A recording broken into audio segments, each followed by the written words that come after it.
Record. Canto 1, Chapter 2, Text 17. Recap of the last verse from last week. Shri Krishna, the personality of Godhead, who is the Paramatma, super soul in everyone's heart, and the benefactor of the truthful devotee, cleanses desires for material enjoyment from the heart of the devotee who has developed the urge to hear his messages, which are in themselves virtuous when properly heard and chanted. So this is a very important verse. Shrandatam Swakatha Krishna Punya Shravana Kirtana Riddintaste Abhadrani Vidunoti Suhrit Satam. So Shranvata Swakatha Krishna. So hearing Krishna Katha is extremely purifying. Punya Shravana Kirtana. Punya comes by Shravanam and Kirtanam, by hearing and chanting Krishna Katha. So you're hearing, I am speaking. You can also speak. If when we are reading the verses, you can also read the verses. So thereby Punya Shravana Kirtana, right? Sorry, Shravana Kirtana. Riddyantostuhi, Riddya, in the heart region. Riddha Antaha, right? Inside the heart. Abhadrani. Abhadrani means things that are abhadra, things that are not very pleasant or dirty things. Bhadra means Subhadra, very auspicious. Abhadra means not very auspicious. So Rid Antostohi, inside the heart, the Abhadra things, Vidunoti Suhrit Satam, right?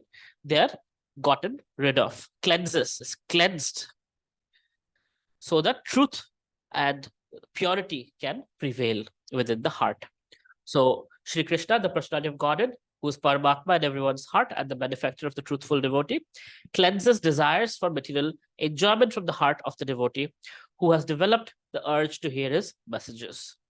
So fact that we are here on a Friday, it's a sacrifice rather than watching movies and whatnot. We are here hearing about Krishna Katha.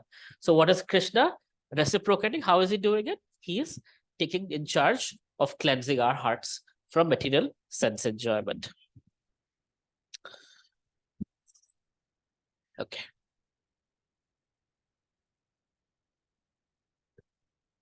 One 1.2.18 Nashtaprayashu Abhadreshu Nityam Bhagavata Sevaya Bhagavati Uttama Shloke Bhaktir Bhavati Naishtaki. By regular attendance in classes on the Bhagavatam, Bhagavatam is saying about Bhagavatam classes. By regular attendance in the classes on Bhagavatam and by rendering service to the pure devotee, all that is troublesome to the heart is almost completely destroyed, and loving service unto the personality of Godhead, who is praised within transcendental songs, is established as an irrevocable fact. These verses should be framed in gold. This is a very special part of Srimad Bhagavatam, where these series of verses that we are reading, they're giving us the ultimate secret that Krishna kind of hints at in Bhagavad Gita. Here it is being absolutely dipped in sugar syrup, right? Bad material analogy, but that's the best I got. By regular attendance in classes of Bhagavatam. So there is two kinds of Bhagavata. There is Srimad Bhagavatam, the literary incarnation of Krishna, and there is person Bhagavata, who lives the teachings of Srimad Bhagavatam. So Srila Prabhupada's close associates, those who were his personal secretaries and people like that, they would say that Srimad Bhagavatam would manifest through Prabhupada's example. Srila Prabhupada, by his walking, by his talking, by his achar, by his prachar, he would be exemplifying the Bhagavatam verses. So what is a pure devotee? You look at Srila Prabhupada, you get the answer. How to be a good leader? You look at Srila Prabhupada, you get the answer. How to be a good student? You look at Srila Prabhupada, you get the answer. How to be a good servant? You look at Srila Prabhupada, you get the answer.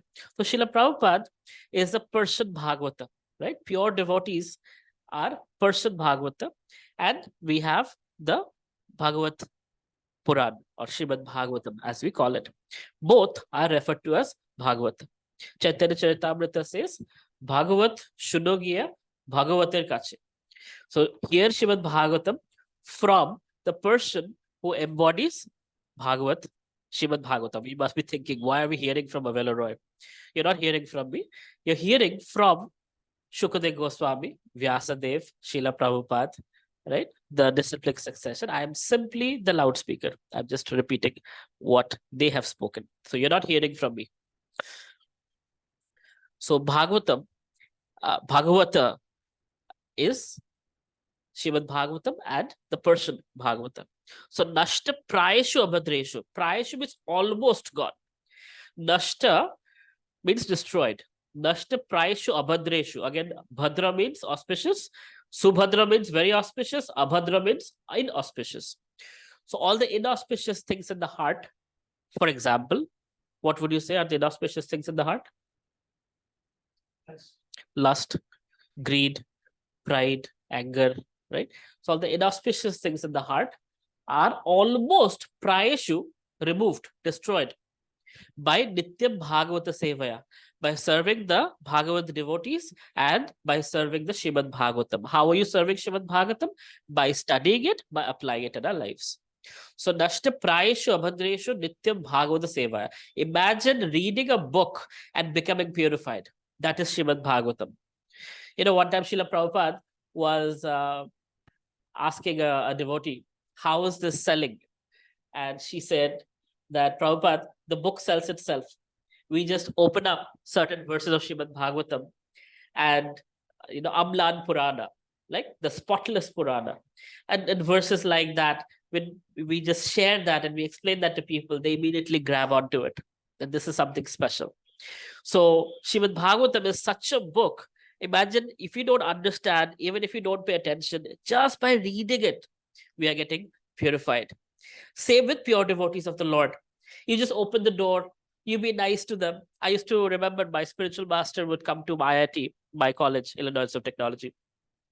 And at the initial days, when he would come in, he's a sannyasi. So, you know, very tall, 6 feet, 3 inches, saffron clad monk with shaved hair. Everybody would be looking at him like, who is he?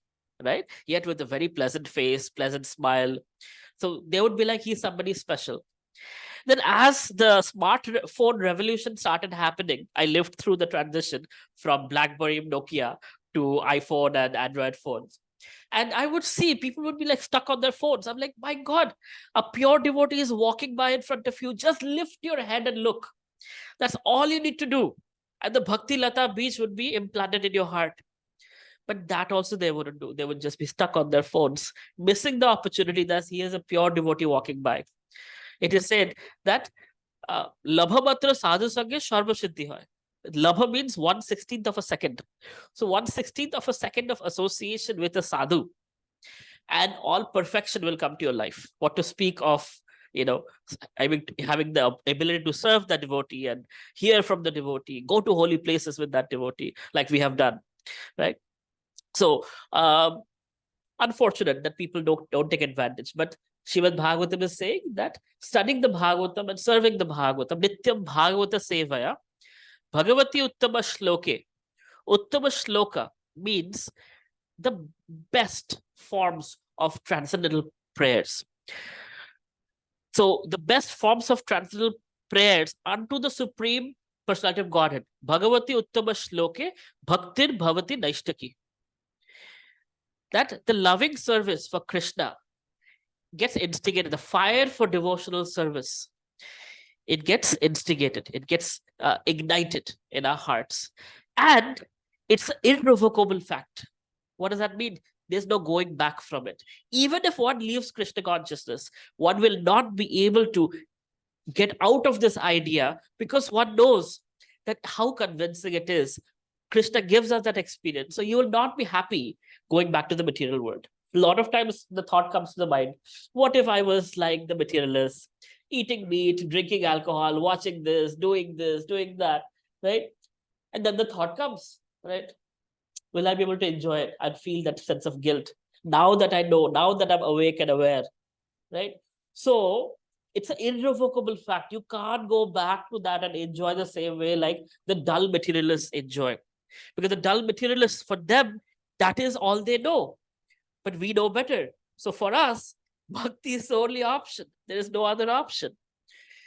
So by regular attendance in classes on Bhagavatam and by rendering service to the pure devotee, Bhagavata, all that is troublesome to the heart, abhadreshu, completely destroyed, almost completely destroyed.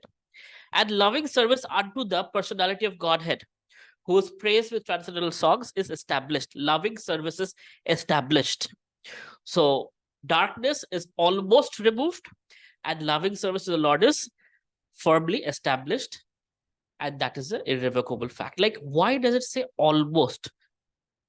Nashta prayeshu abhadreshu. Because until Krishna Prema comes, so this takes us all the way to Bhav Bhakti. So Bhav Bhakti means having emotions, spiritual emotions for the personality of Godhead. But Prem Bhakti is something a little above this. Because at this stage, if you understand, Bharat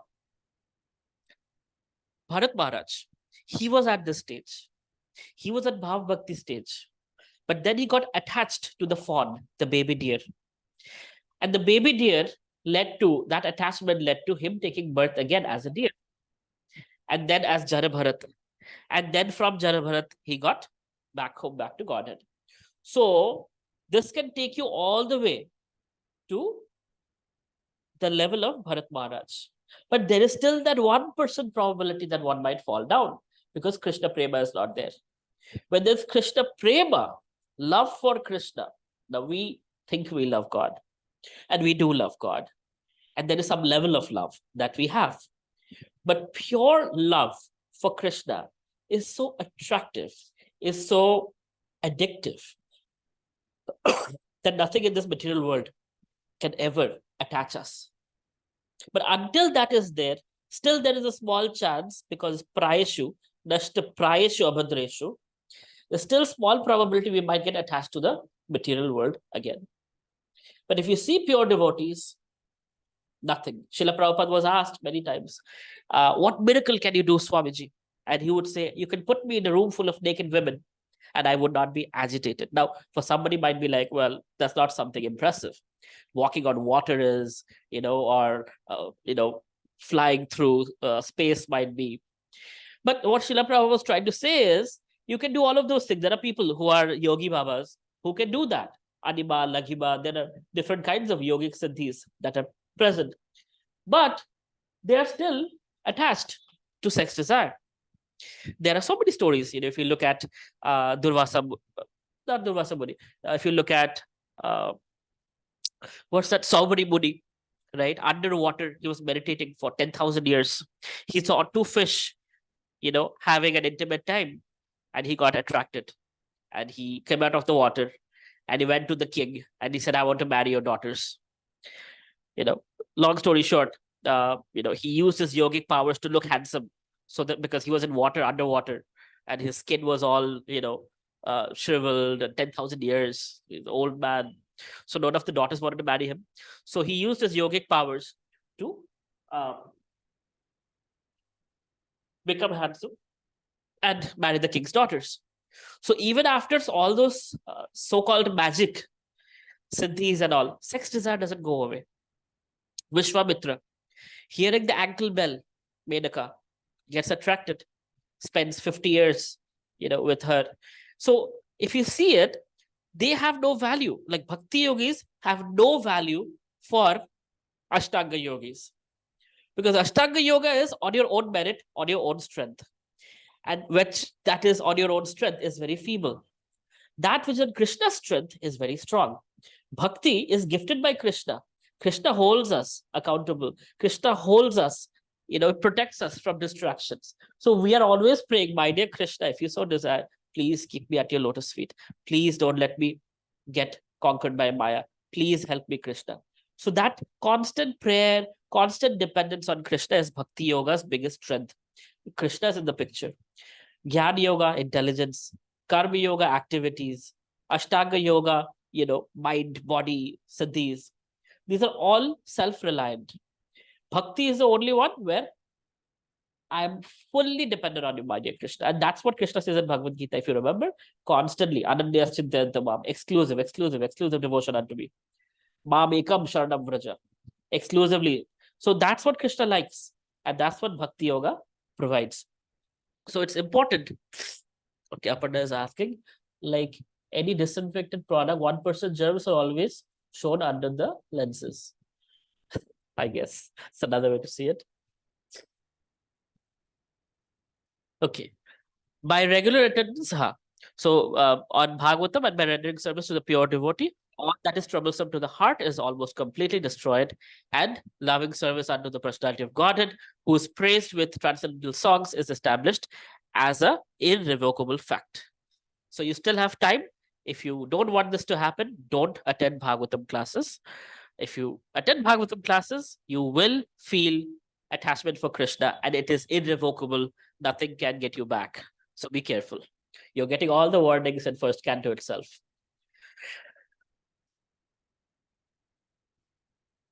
Aparna, would you like to read text 19? Yes, sure. Hare Krishna. Chapter 1, Canto 1, Chapter 2, Text 19. Tada rajas tamo bhavah kamalobhadayaschaye cheta eter anavitham sthitam sattve prasiddhati. As soon as irrevocable loving service is established in the heart, the effects of nature's mode of passion and ignorance, such as lust, desire, and hankering, disappear from the heart. Then the devotee is established in goodness and he becomes completely happy. Thank you very much. See, this is such a beautiful transition from Bhagavad Gita to Srimad Bhagavatam, where Bhagavad Gita ends, where Krishna just says, surrender unto me, I will take care of everything. Right? He ends with pure devotion. That one who shares this knowledge becomes dearest to me. So from there, Bhagavatam is starting. Bhagavatam is starting from pure devotion. There is no karma, there's no jnana, there's nothing. Nothing, no time waste. It is absolute starting from pure devotion. So as soon as this irrevocable loving service is established in the heart, the effects of nature's modes of passion and ignorance, such as lust, desire, hankering, disappear from the heart. Turn on the light, darkness disappears. Turn on the Krishna light, Maya disappears. So as soon as this is established, all these lust, greed, envy, they start going away. We don't feel attachment for those things we used to love before. Your relatives will start ignoring you because you're not the same person you used to be. Your girlfriends, boyfriends, people who are close to you will be not recognizing you because your tastes are changing. You're becoming a different person. They find you boring sometimes. That, oh, so boring, Krishna, Krishna always, right? Because your tastes are changing. Generally, the construct of the human mind doesn't change after the age of 8. It is said between 2 years of age and 8 years of age, whatever you give the child, that's why child abuse is so bad, that whatever the child faces, the construct of the mind, the fears, the golden thumb rules, all of these things get kind of set in structure. And from there on, person learns to sugarcoat, to cover, to hide that construct, but not necessarily change that. Bhakti is the only way where that mental construct can be completely reprogrammed, right? And made differently. During the Hare Krishna movement, when Srila Prabhupada was, starting ISKCON, there was a movement called the deprogrammers, because the parents of the Hare Krishnas, the devotees, they got very concerned. They were from Christian families. They were, all for materialism, all for jobs and this and that. And here these young kids were going from hippie to becoming Hare Krishnas, becoming mendicant monks, right? So parents, kind of trooped together, and the Christians, they decided to create something called deprogramming, where they would kidnap these kids, bring them and lock them up in a room paid by their parents, and make them watch pornography, make them drink alcohol, make them eat meat, and break all the regulative principles and try to convert them. This would go on for weeks and months until the person breaks down and says, okay, I will never go back to the Hare Krishnas. And once they would say that, then they would be sent home. And most of them would find the next opportunity to find a crack and run back to the local Hare Krishna temple. So deprogrammers couldn't win. And then, of course, there was lawsuit and everything. And finally, Hare Krishna movement got an official religious status in the US government. And then we were no more called a cult where brainwashing and programming happens. But if you think about it, brainwashing is happening because of what is given in Srimad Bhagavatam. The actual cleansing process is happening. The dirty things in the heart, the abhadrani, is being cleansed. And when one understands the Bhagavad Gita, we understand how important it is for us to function with a clean heart and a clean mind. Only then we can do good for ourselves and for others. If we are governed by lust, greed, envy, we are getting burned only.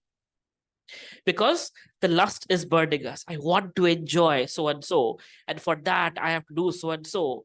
And I'm working out at the gym and I'm earning a lot of money. And so I can do blah, blah, blah and impress so and so. Right?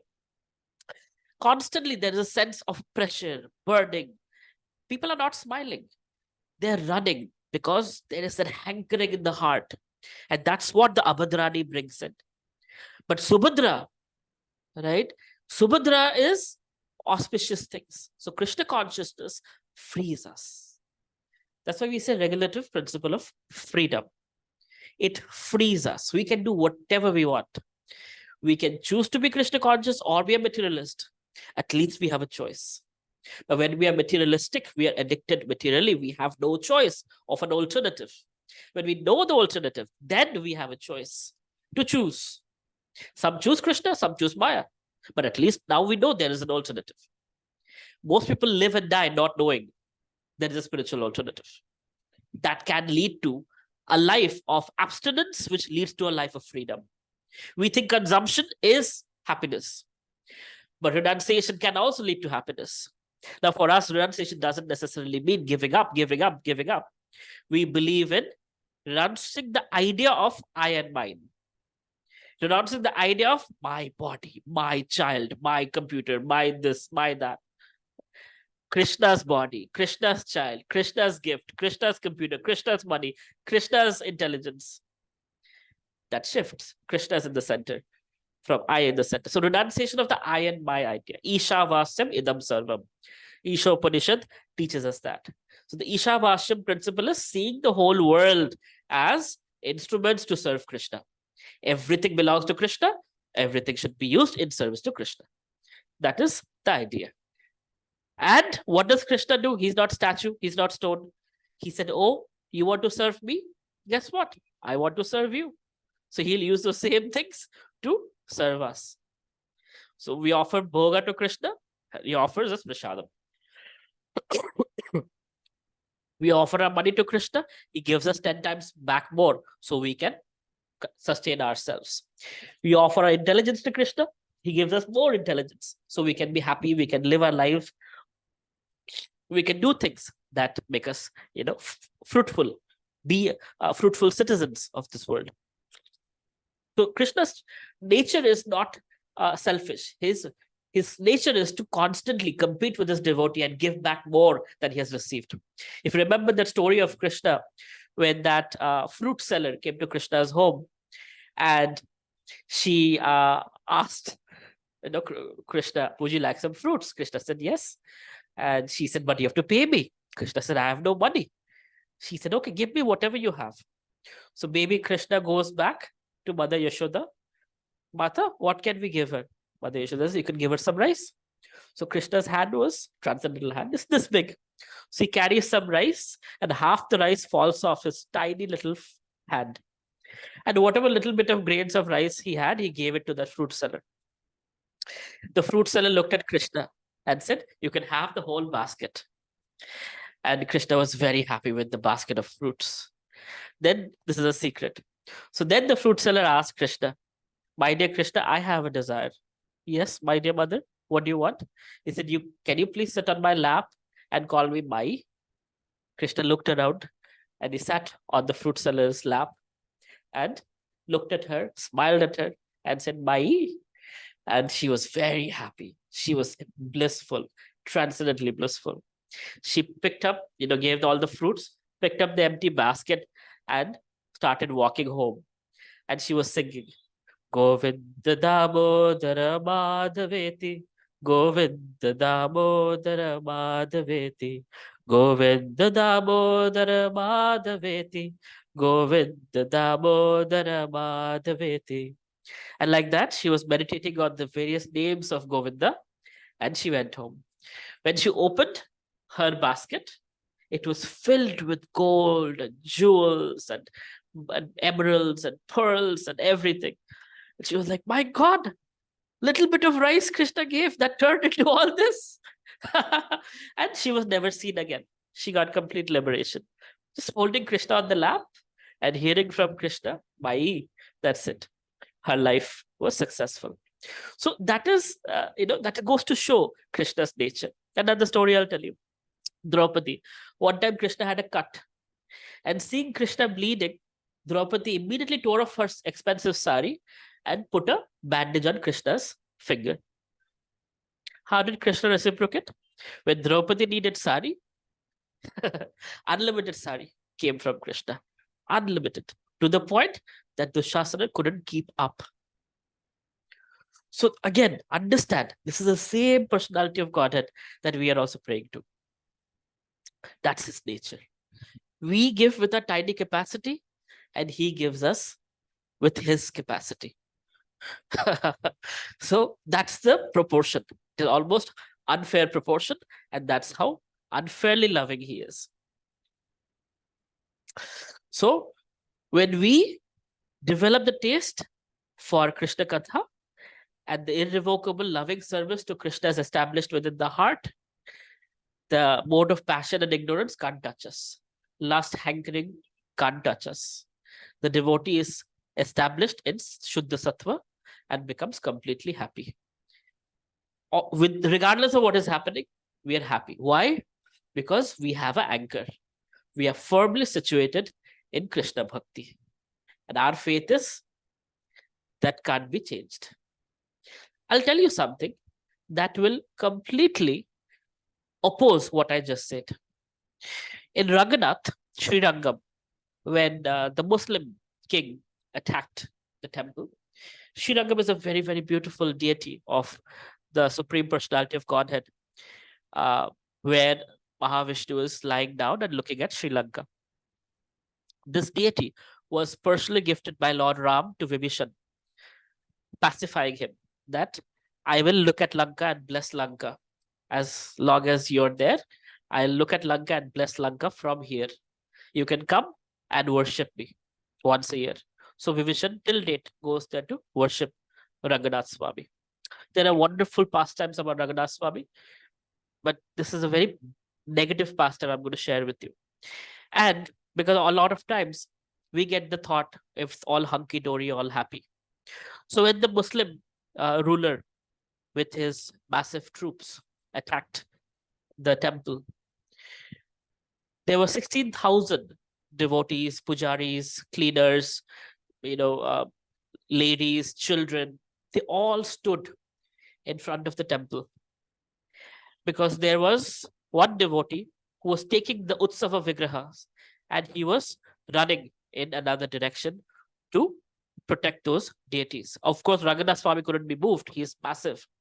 But he was covered in black paint because he's actually made of gold. So that these idiots, if they see gold, they would take. So they covered him in black paint. Until date, he is dark in complexion. And with the Utsav Vigrahas, they ran away. So the Muslim rulers, they spent hours and hours cutting through the Brahmanas and Vaishnavas and the children and the women. 16,000 of them, right? Cutting there and trying to, progress to the temple, to take the deities, to take the riches, the gold and everything. And imagine the consciousness of these people who are willing to sacrifice their lives to protect the deity. Where are they? They're not touched. This is an example. They're not touched by what we are scared of, this body, losing this life, losing comfort. After the Muslim rulers, they were done killing most of the people. Then they found one of the senior pujaris and held him to the sword and said, "Tell us, where have the Utsaha Vigrahas gone?" Because they are also made of gold. Where have they gone? And he pointed them in the wrong direction. So the Senapati and other chief of the army, they went in that wrong direction. And of course, that gave more time for that devotee to run away with the deities who was going in a bullock cart, you know. And then when they came back, they of course cut off his head, saying, "You gave us wrong information." While this was happening, so every devotee is serving in their own way. Obviously, the first several thousands of them gave their lives. This devotee misguided them by getting more time. Then one Mataji, she, what is that word? What the woman does to a man? Seduced. She seduced the top of the main Senapati, the general, and brought him all the way to the top of the, what can I say? It's one of the domes of the temple. And he was lusty and she was seducing him. And from there, she pushed him and he fell to the ground dead. And then she knows what would happen to her. These, army people, they would practically do whatever the worst one can imagine. So she also jumped from there and gave up her life. So this is how they were protecting Sanatan Dharma. This is their mentality. Where does this mentality come from? When you are completely selfless, when you're completely untouched by the material modes of passion and ignorance, completely in Shuddha Sattva, pure devotion. Because life or death, it doesn't matter.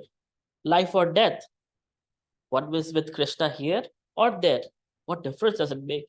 For us, death is very gruesome. Why? Because for us, we still have the material conception of the material body. Attachment is there.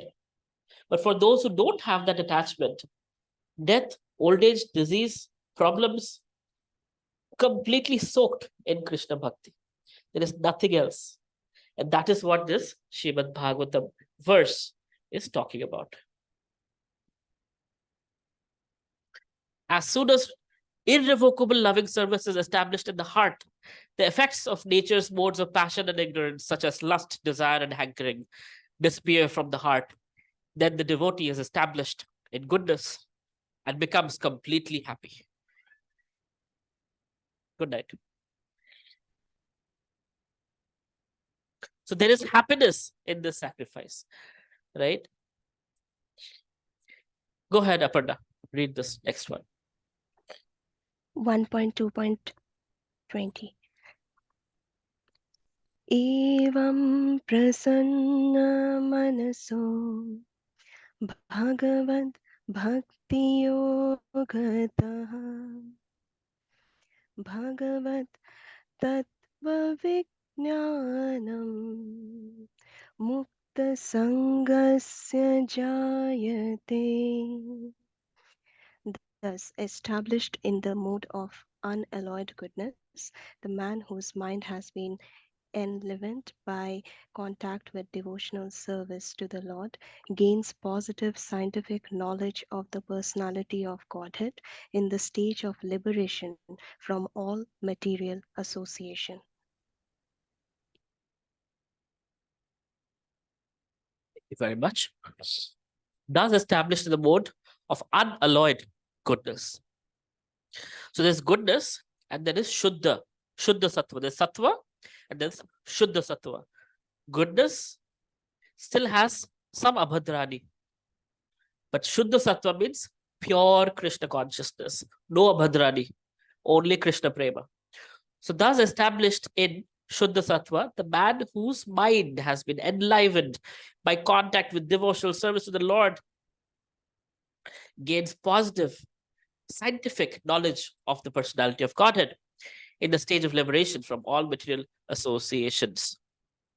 In the Bhagavad Gita 7.3, it is said that one of the many thousands of ordinary men, one fortunate man endeavors for perfection in life. Mostly men are conducted by the modes of passion and ignorance, and thus they're engaged always in lust, desire, hankering, ignorance, and sleep. So Bhagavad Gita 7.3, Krishna actually states, Manushanam Sahasreshu Kaschid Yachati Siddhe Yatatanam Api Siddhanam Kaschid Mam Veti Tatvataha. Out of many thousands among men, one may endeavor for perfection. And of those who have achieved perfection, hardly one knows me in truth. So it's very rare to be a devotee. So here, pure devotee, pure devotion is being spoken about. And there is an important word Prabhupada uses in the translation, which is scientific knowledge of the personality of Godhead. Srila Prabhupada was very strong when anybody would say, oh, that's your faith. No, it's a fact. Krishna consciousness is not a faith, it is a fact. What is science? Science means there is a hypothesis, there is some experimentation under certain variables, and after the experimentation, you observe. From your observation and perception, you infer. There's inference. That's a complete scientific process.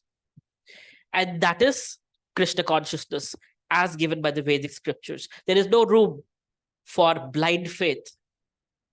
It can be practiced, it can be experienced, and what Arjuna experienced or Shukadev Goswami or Parikshit Maharaj experienced, we have the same opportunity today in Kali Yuga in the 21st century. So it is repeatable, it is scientific, and this knowledge works. I was one time attacked by a group of atheist postdoc scientists. And long story short, when they kept on parallels and this and that, and they obviously know a lot about their subject, but they know very little about the Vedas. And I know a little bit about the Vedas and nothing about their subject. So I told them, look, you're scientists, so let's follow the scientific process. First, study the Bhagavad Gita. And then with that knowledge, with clarity of understanding, then you tell us that this is all vague, this is all BS, right? And what you know from 100 years of scientific discoveries is all truth. But unless you do the experimentation, guess who the bigot is? It is complete bigotry and dogmatic thinking. It is not scientific thinking when you have not tried the process of bhakti under the right experimentation, the right variables, the right circumstances. So I told them, I give you an open challenge. You study the Bhagavad Gita, and while you study the Bhagavad Gita, no drinking alcohol, no meat eating, no illicit sex, no intoxication. And with that, you study the Gita. And after that, if you come to the conclusion that there is no God and there is only science and matter and there is no spirit, there is no consciousness, I will agree with you. And if you can give me a better alternative, I will accept your alternative because I am open-minded and I'm a scientifically, minded person. Unlike some scientists who would be blindly, their blind faith in science actually makes them not believe in God without ever exploring. Just by Christianity and Islam, the Abrahamic religions, which are really, in one sense, very basic. Thou shalt not kill, thou shalt treat your neighbor like you treat yourself. It's a moralistic, things that a human being is supposed to have. Even it's not evolved consciousness. Vedas has evolved consciousness. Now, you think religion is all bad because you have seen some Abrahamic religions, killing each other, and it's primitive and it's, pretty much it is what it is. But the Vedic system, if you don't explore Vedas and you say all religion is bad, that is blind faith. That is a sign of unscientific mind. So scientific mind would always be open to possibilities, always be open to be disproved, always be open to a better alternative. And that is what Srila Prabhupada always pushed for preaching in colleges, right? He always pushed for preaching to professors, always pushed for the top-notch colleges. So in India, you see all the IITs have ISKCON proliferated, hidden, covered, but we're there, every single one. MIT, Princeton, Cambridge, Oxford, Stanford, wherever you think, we are there. All good colleges. Why? Because what we have is scientific. And we want to go head to head with these people who use their so-called material credentials to disprove there is no God and take innocent seekers and break their faith. So it is very important that we understand the Vedic knowledge is scientific proof, and there's axiomatic facts that are available to us that we can use, just like we can prove gravity, just like we can prove there are electrons, protons, and neutrons. We can also prove that there is Paramatma, there is inner voice, there is karma, reincarnation, and things like that. So it's very difficult to win with those who are well versed in Sanatan Dharma. People like, what's his name? That Zakir, whatever. Zakir Naik, right? They will always bring in the stupidest of stupid people and defeat them and show, oh, look, our religion is so much better. So many times ISKCON devotees have said, please get us on stage. We will rip you into shreds. Never. Not once. What did he say? Oh, you don't have enough followers. So I only go for the top-notch, popular people. We don't go for you guys who are not very popular. Anyway, our role is not to do all this logical debates and whatnot. We are here to transform hearts. That's Lord Chaitanya's mood. Is with superior knowledge, with superior bhakti and taste, we transform hearts. We are not here to break people's faiths in wherever their faith is. Having said that, sometimes it might be a necessity. Sometimes when Krishna puts us in that situation, we must be ready. As lawyers are ready with their law books, Prabhupada said, we should be ready with our scriptures, and we should know exactly how to defeat them if we have to. God, I don't know how my mentor would think about that. All right. That established in the mode of unalloyed goodness, the man whose mind has been enlivened by contact with devotional service to the Lord's to the Lord, gains positive scientific knowledge of the personality of Godhead. Prabhupada would very proudly say, we know who God is. We know how he looks. We know his girlfriend's names. We know his address. We know how to reach him. Do you? They think God is some bearded guy on the sky who's saying, you're going to hell, you're going to heaven, you're going to hell, you're going to heaven. That's their idea of God. Passport stamping, going to hell, passport rejected, visa rejected. That's not God. God is playing on his flute and herding the cows and dancing with the gopis and having the time of his life. He loves playing. He loves games. He loves to enjoy. He loves to eat. He likes to sing. He likes to dance. That is God. He is young. He is beautiful. So beautiful that women's clothes, become loosened just by seeing his beauty. Just by smelling his body odor, women faint in ecstasy. Radharani is like, what have I smelled? Who is that Lalita? Please go see. In this moonlit night, I can't see who that is. What is that smell, right? That's Krishna. Very attractive, the most attractive of all. That is God. So this scientific knowledge about God is present with us. And it is, a stamp of approval. It's not somebody's imagination. Great, great sages. Narada, Asita, Devala, Vyasa, such great personalities, best of scientists, right? They have acknowledged it. They have approved it. Krishna is the supreme personality of Godhead. Govindam Adi Purusham Tamaham Bhajavi. the stage of liberation from all material association. 1 to 21. Anybody wants to read? Then, Go ahead, may I? Okay. please. भिद्यते हृदयाग्रन्थिस् छिद्यन्ते सर्वसंशयाः क्षीयन्ते चास्य कर्माणि दृष्ट इवात्मनि स्वरे. Thus the knot in the heart is pierced, and all misgivings are cut to pieces. The chain of fruitive actions is terminated when one sees the self as master. So thus the knot in the heart. What is knot in the heart? We have doubts. We have attachments that we are not able to give up. Is Krishna really there? Will he take care of me?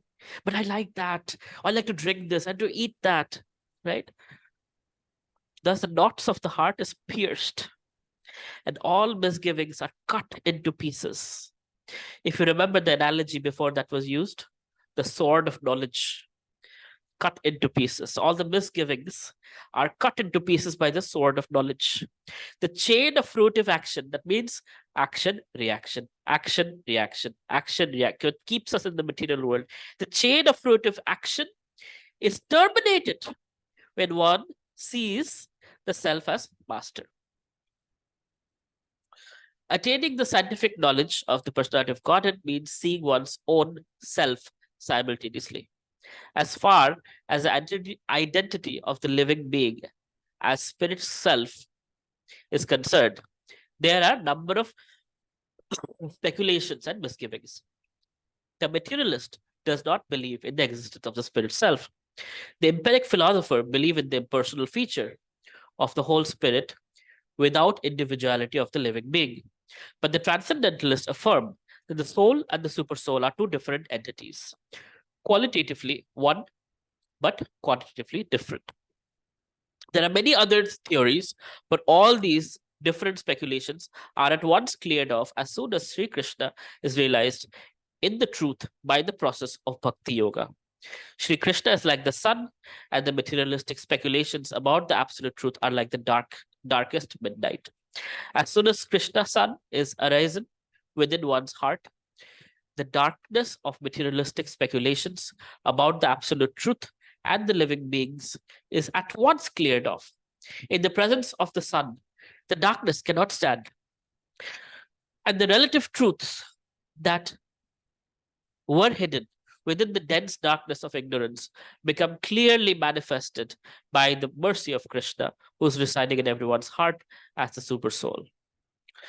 As a growing up as an eager seeker of God and wanting to understand God, speculating, reading books, going to every single religious mission possible. And religions, I have tried Christianity, I have tried Islam. When my mentor started giving me the sense of clarity in Krishna consciousness, I can't thank him enough. I almost felt it was not true because there was so much clarity. And I was like, all these people, can they be all bullshitters? All wishy-washy, you won't understand, grow up, then you'll understand. Oh, it is not meant for this. Oh, it is not to be understood in this life. Oh, as long as you have this body, da-di-da-di-da-di-da-di-da. And here I was getting clarity after clarity after clarity. Everything made sense. And I was like, how can this be true? And he said, you should ask me where to find these answers. And I would ask him and he would tell me the verses and I would go read the verses. Krishna was so kind. Krishna was giving me courses where I could use these verses. I remember, so in the US, when you study engineering, you're not just studying engineering. You also have to take some electives in philosophy, in social sciences and things like that. So somehow Krishna manifested a course called Philosophy of Mind. I asked Prabhuji, I'm like, Prabhuji, is there anything in the Bhagavad Gita Krishna speaks about the mind? He's like, yes, whole chapter 6. So as a part of the project and presentation, I had to study the entire chapter 6 to learn about the mind. And somehow Krishna is so kind, because I'm stupid. He knows that very well. Somehow I was in Rath Yatra or something. Somebody gave me a small, tiny handbook, this big, this tiny. And in that, there was all these things: earth, water, fire, air, ether, mind, intelligence, ego, right? The five senses, how they are all connected, how it all functions. So I went to the class of Philosophy Friday, where they're talking about Nietzsche and Darwin and all kinds of Western philosophers. And I was like, I'm going to speak about Vedic philosophy. And I spoke, and the whole class was like, what? That's completely new concept. Now, for me, I got an A in that because, maybe because they didn't know how to disprove me, or B, actually, they did ask me questions. Like when I said earth, water, fire, and ether, one of the students asked me, so how do you have fire in the body? I can understand all the other ones you mentioned. I said, we have a temperature, there is latent heat in the body, and that heat is coming from fire within the body, and Hindus are cremated. So when you cremate the body, if there is no fire in the body, where does the fire come from? The fire is innate. So anything is made up of earth, water, fire, air, ether, and the fire is innate to it. And thus, when you ignite something, you see fire. And it was accepted. And I got a full score on that. And it was also me learning these small concepts that made complete sense. I was like, this is Bhagavad Gita? I thought spiritual books are not supposed to make sense. We're not supposed to understand them. Old age, only when you go, you study Gita and you understand. I was like, the clarity is mind-blowing. And that is the beauty of ISKCON, beauty of Srila Prabhupada, beauty of the Brahma Madhava Gauriya Sampradaya, that has made this so simple for us to accept. So here in this verse, we are learning that this not within the heart, the doubts within the heart, are being dispelled, through the knowledge that we're receiving. And the chain of fruitive actions is terminated when one sees the self as the master. Master as in not master of the universe, but I am responsible for my actions. I am responsible. I have my free will. I have my free choice. I can choose Krishna. I can choose Maya, right? So knowledge that I am distinct from God. I'm not God. I'm not, Brahmajyoti. I am an individual soul, part and parcel of Krishna, and I have free choice, free will, and I can choose to be this way or choose to be that way. My life, my responsibility. I am the master of my destiny. I decide to use my circumstances, my time, my resources to create my destiny. In the Bhagavad Gita 10.11, the Lord says that in order to show special favor to his pure devotee, he personally eradicates the dense darkness of all misgivings by switching on the light of pure knowledge within the heart of a devotee. So all you got to do is ask, and Krishna will bring you to Philosophy Friday, or Bhakti Vriksha, or Bhagavad Gita, or you'll meet a devotee. Somehow or other, that will happen. And that is our responsibility. That those souls who are seeking, who are asking questions, we must make ourselves ready to be available to them, to give them the answers. So at least they have the choice of an alternative than the life that they know. So as I love Bhagavad Gita, I'm going to go back to this Chatushloki verse. This is one of the 4 main shlokas, right? To show them special mercy, I, dwelling in their hearts, destroy with the shining lamp of knowledge the darkness born of ignorance.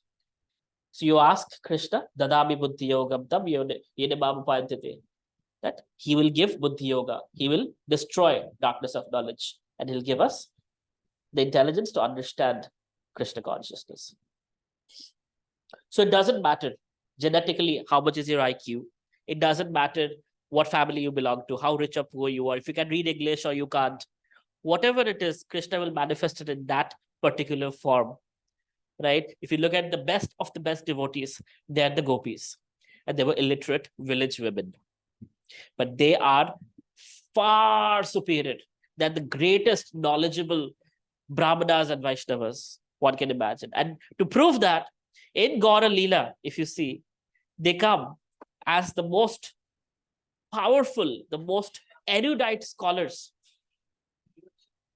As the most erudite scholars in Gaura Leela, like people like Swarup Damodar Goswami, Ramananda Rai, Rupa Goswami, Sanatan Goswami, Jiva Goswami, right?